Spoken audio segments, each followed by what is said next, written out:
BNP chairman জনাব Tarique Rahman London থেকে আমাদের সাথে অনেকজনের যোগাযোগ করে 17 তারিখ থেকে কিন্তু আন্দোলন আর ছাত্রদের মধ্যে নাই।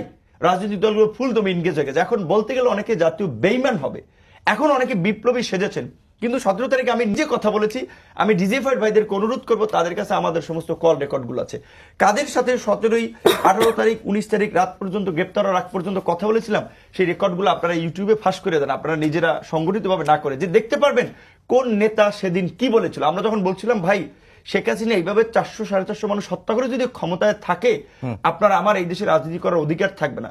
ফুটবলের মতো আমাদেরকেও কিন্তু পেটাইবে আর গুলি করবে, কাজেই এক দফার বিকল্প নাই। তারা পরিষ্কার বলেছিল না এক দফার মধ্যে আমরা নাই। কিসের এক দফা? ছাত্ররা কোটার দাবিতে নামছে, কোটা।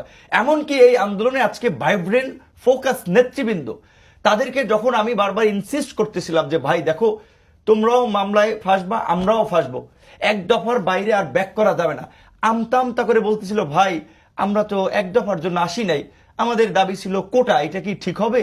আমাদের এই মামলার দায়ভার কেন নেব? ছাত্ররা সে সময় বলেছিল ভায়োলেন্সের দায়ভার আমরা নেব না, সহিংসতার সাথে আমরা জড়িত না।